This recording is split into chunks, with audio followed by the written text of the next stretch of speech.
Good evening, everyone. Welcome to the YouTube channel English Knowledge. In this channel, we're going to find the syllabus analysis of SSB PGT, and in complete syllabus I will describe in this video. Okay, এই channel ଦେଖ ତମେ ଏଇ ଗୋଟେ ଭିଡ଼ିଓରେ ତମକୁ ମୁଁ complete syllabus ଆନାଲିସିସ୍ଟା ପଠେଇବି। ଦେନ୍ ଧୀରେ ଧୀରେ ମୁଁ ଗୋଟେ ଗୋଟେ ଚାପ୍ଟର୍ସକୁ ଆନାଲିସିସ୍ କରିକି ତାକୁ ଅପଲୋଡ଼ କରିବି। You will find in a recorded mode. Okay, ତ paper 1 unit 1 see in unit 1 first part is Elizabethan and Jacobean drama। तो आम कम्प्लीटली एलिजाबेथन और जैकोबियन ड्रामार कम्प्लीट सबू राइटर्स को देखा पड़ो टिकिनिकी भाव में। देन तांकर राइटिंग्स गुड़ाक बहुत इंपोर्टेंट। देन जी मेटाफिजिकल पोएट्री। मेटाफिजिकल पोएट्री रे मेटाफिजिकल पोएट गुड़ाक देखा पड़ो। देन पोएट्री गुड़ाक धीरे धीरे एनालिसिस करिया पड़ो से माने जो जो पोएट्री गुड़ाक लिखिछंती। सेमती रेस्टोरेशन ड्रामा रे बहुत गुड़ा रेस्टोरेशन ड्रामा को देखा पड़ो with thorough knowledge of MCQ भी आमको धीरे धीरे धीरे धीरे देखा पड़ो। Then Augustan satire rise of novel in English 18th century. तो नॉवेल केमती डेवलपमेंट होता 18th सेंचुरी रे को नॉवेल्स गुड़ाक आसीथिला केमिति से गुड़ा राइटिंग्स स्टाइल केमती थिला स्ट्रक्चर्स गुड़ा केमती थिला सेटा भी देखा पड़ो। देन रोमांटिक पोएट्री रे रोमांटिक राइटर्स मानू देखा पोएट गुड़ा देखा। देन आम तर पोएट्रीज को किसी एनालिसिस करवा। Then Victorian crisis and compromise ए भी बहुत गुड़ा क्वेश्चन आसे। Then early and later Victorian novels गुड़ा को भी देखा पड़ो। Then the modernistic movement. Okay, the modernistic movement modernisation ये सब जाक आमको देखा पड़ो। Then modern poetry modern drama and stream of conscious novel, and it is very much important, the stream of consciousness novel। then तापर देखंतु हमर अछि जे सेकेंड पार्ट रे हमर फॉर्म्स ऑफ लिटरेचर अछि जोटा कि लिरिक केमिति क्रिएट हेतिला। लिरिक रो टर्म्स कोठु आस्थिला आउ को राइटिंग्स लिरिकल फॉर्म रे अछि ए सब जग देखिया पड़िबो। Then ballad ode sonnet epic elegy verse libre tragedy comedy romantic comedy revenge tragedy comedy of humours comedy of manner tragic heroic tragedy. Then thesis play of ideas poetic drama theatre of the absurd English theatre of cruelty. Then expressionistic drama. Then picaresque novel epistolary novel Gothic novel historical novel science fiction detective fiction autobiographical novel essay short story and travelogue. Okay, देखो एगुड़ाक हूँ आमर कौन forms of literature. ये forms of literature रे देखो बहुत गुड़े पार्ट देइछि जोठे कौन कॉमेडी रो सब कॉमेडी को देखा पड़ो जमी romantic comedy comedy of humour comedy of manner बुझिपारे एमती माने से कॉमेडी रो ईच एंड एवरी पार्ट को देखा पड़ो केतरा टाइप्स अच्छी को राइटिंग अच्छी आउ कॉमेडी ऑफ ह्यूमर रे को राइटिंग्स गुड़ा जाउची कॉमेडी ऑफ मैनर्स रे को राइटिंग जाउची सेतरे इंपोर्टेंट राइटर्स की अछंती ए सब जाको आम एनालिसिस करके देखा पड़ो।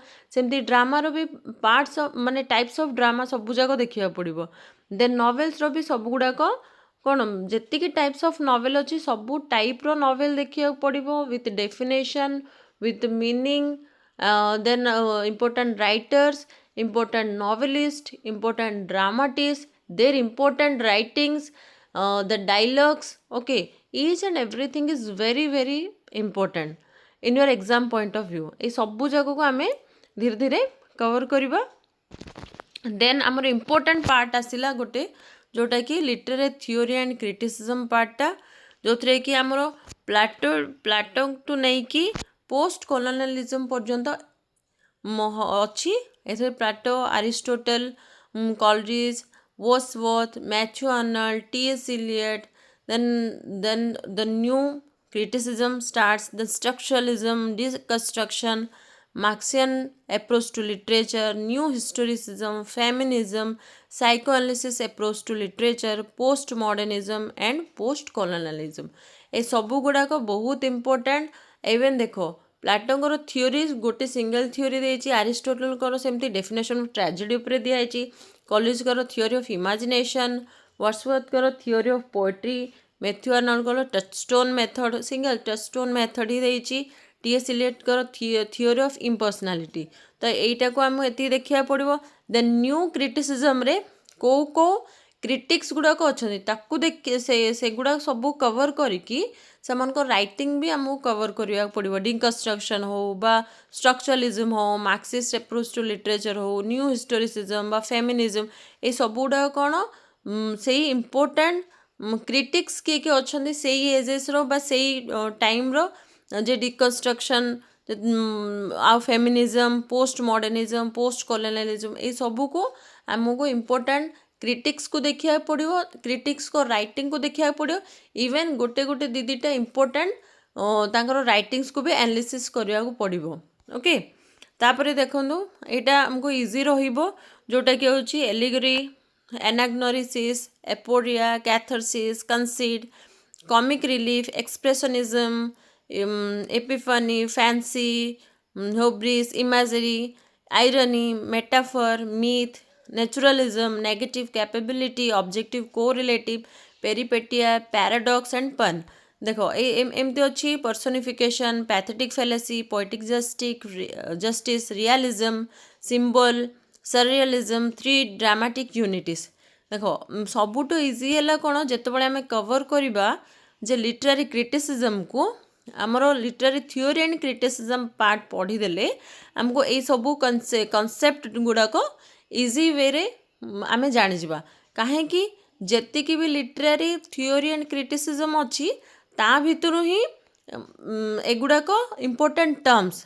क्रिएटेड टर्म्स जोटा को आमको कौन टिके एलाबोरेटेड फॉर्म रे पढ़िया पड़ो विथ मीनिंग पढ़िया पड़ो देन तार इम्पोर्टेंट टर्म्स ओके से टर्म्स कौटू केमिति आसीची सेटा हमको देखा पड़ो यही सबू जिनस गुड़ाक ये जी लिखाई नेगेटिव कैपेबिलिटी पैराडॉक्स यही सब गुड़ाक आमको यही literary theory and criticism part आम पाइबा जोटा कि आमको टिके इजी हम कंप्लीट करने जदि फर्स्ट ऑफ ऑल आम कवर कर दोचे लिटरेरी थियोरी एंड क्रिटिसिज्म को ओके देन एतिकी ही आसे आ बाकी जेतिकी अच्छी पार्ट 2 रे जो ग्रामर है बा आमर पैसेज है ये सब गुड़ा कौन से ग्रामर बेस्ड 10 मार्क्स रो ग्रामर दे दिए अदरवाइज बाकी ये सब गुड़ा को बहुत इंपोर्टेंट जोटा कि कौन ऑलरेडी जी एग्जाम्स जाइए यही सब गुड़ा को ही कवर हो ता भितर कौन आमको पूरा बेस रू स्टडी करने को पड़ो